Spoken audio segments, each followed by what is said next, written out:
आज के इस क्लास में हम साइकोलॉजी यूनिट 1 असामान्य व्यवहार की परिभाषा और प्रकृति ये आपको पढ़ना है यूनिट 1 में। इसी के बारे में आज हम इस क्लास में पढ़ेंगे, तो वीडियो को अंत तक जरूर देखिएगा क्योंकि ये वीडियो आपके लिए बहुत ही हेल्पफुल रहने वाला है, खास करके जिनका मेजर पेपर में साइकोलॉजी सब्जेक्ट है उनके लिए।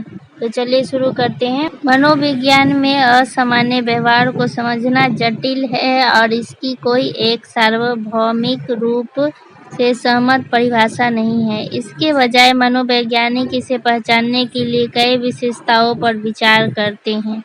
असामान्य मनोविज्ञान की वह शाखा है जो मनोविकृति और मानसिक विकारों के अध्ययन, समझ, निदान, उपचार और रोकथाम के लिए समर्पित है।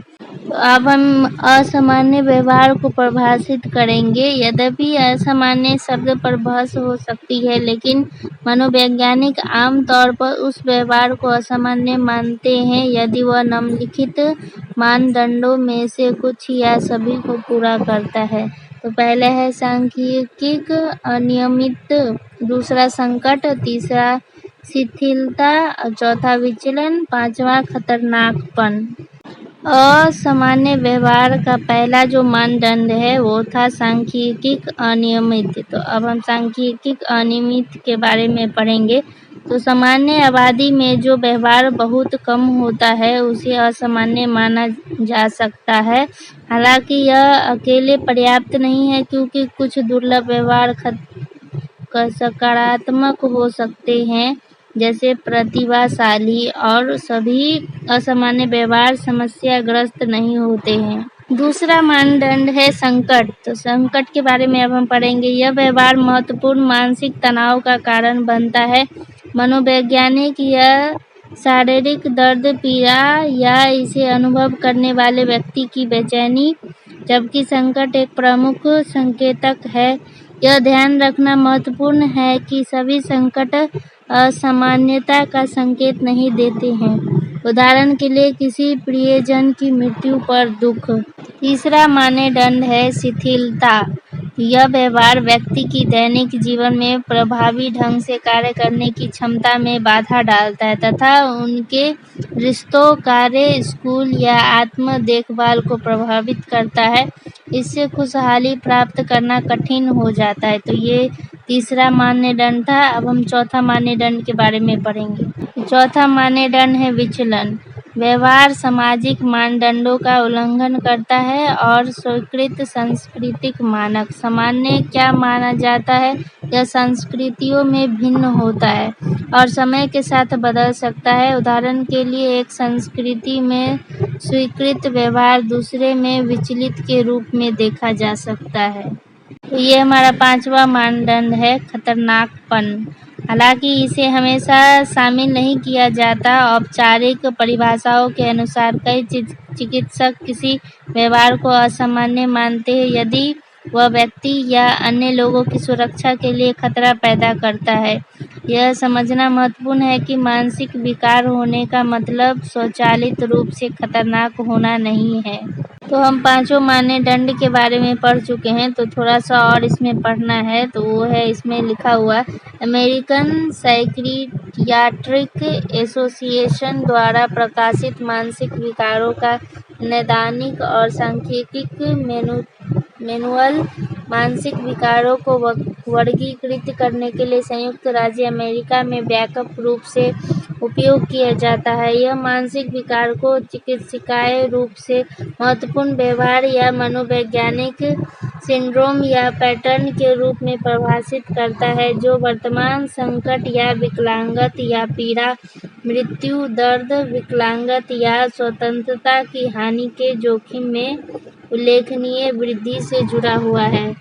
यह इस बात पर जोर देता है कि यह पैटर्न एक अंतर्निहित मनोवैज्ञानिक जैविक शिथिलता को दर्शाता है और किसी घटना के लिए केवल एक अपेक्षित या सांस्कृतिक रूप से स्वीकृत प्रतिक्रिया नहीं है। अब हम पढ़ेंगे असामान्य व्यवहार की प्रकृति के बारे में। असामान्य व्यवहार की प्रकृति बहुआयामी है और इसे विभिन्न मनोवैज्ञानिक दृष्टिकोण के माध्यम से देखा जाता है। तो आपका पहला माध्यम है मनोविश्लेषणात्मक दृष्टिकोण। सिगमंड फ्रॉयड के सिद्धांतों के अनुसार यह दृष्टिकोण बताता है कि असामान्य व्यवहार अक्सर अचेतन विचारों, इच्छाओं और यादों से उत्पन्न होते हैं। इस दृष्टिकोण का उपयोग करने वाले चिकित्सक इन अचेतन भावनाओं को उजागर करने और उनका समाधान करने का लक्ष्य रखते हैं। तो आपका दूसरा माध्यम है व्यवहारिक दृष्टिकोण। यह दृष्टिकोण निम्न पर केंद्रित है। अवलोकनीय व्यवहार यह सुझाव देते हुए कि असामान्य व्यवहार सीखी गई प्रतिक्रिया है। उपचार में सकारात्मक व्यवहार को सुदृढ़ करना और अनुपयुक्त व्यवहार को सुदृढ़ नहीं करना शामिल है। अक्सर शास्त्रीय और ऑपरेटिव कंडीशनिंग जैसी तकनीकों का उपयोग किया जाता है। यह आपका तीसरा दृष्टिकोण चिकित्सा या जैविक दृष्टिकोण। यह दृष्टिकोण मानसिक बीमारी को जैविक कारणों से होने वाले कारणों के रूप में देखता है, जैसे कि आनुवंशिक विरासत, शारीरिक बीमारी, संक्रमण या मस्तिष्क में रासायनिक असंतुलन। उपचार में अक्सर दवाई शामिल होते हैं, कभी-कभी मनोचिकित्सा के साथ। चौथा माध्यम है आपका संज्ञानात्मक दृष्टिकोण। यह दृष्टिकोण जोर देता है, यह बताता है कि आंतरिक विचार, धारणाएं और तर्क मनोवैज्ञानिक विकारों में किस तरह योगदान करते हैं।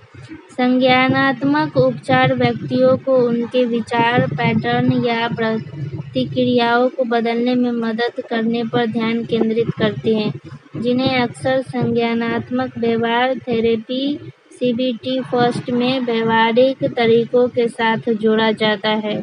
यह ध्यान रखना महत्वपूर्ण है कि जबकि श्रेणियों का उपयोग निदान के लिए किया जाता है, जैसे कि डीएसएम में, क्षेत्र में कई लोग स्वीकार करते हैं कि मानसिक विकार अलग-अलग श्रेणियों के बजाय एक निरंतरता पर मौजूद है। यह आयामी मॉडल बताता है कि मानसिक विकार अक्सर सामान्य मनोवैज्ञानिक घटनाओं के चरम रूपांतर होते हैं। इस क्षेत्र को आलोचना का भी सामना करना पड़ता है, व्यक्तियों को कलंकित करने तथा सामान्य मानवीय विविधताओं को रोगात्मक बनने की संभावना के संबंध में। तो आज के लिए बस इतना ही। तो जितना भी आज इस क्लास में हम टॉपिक पढ़े वो सब आप अपने कॉपी में नोट कर लीजिए। तो आगे का टॉपिक हम अगले वीडियो में पढ़ेंगे। तो ये वीडियो पार्ट 1 था। तो अपने दोस्तों को ज़रूर शेयर करें। अगर वीडियो हेल्पफुल रहा हो तो वीडियो को लाइक, शेयर एंड सब्सक्राइब करें।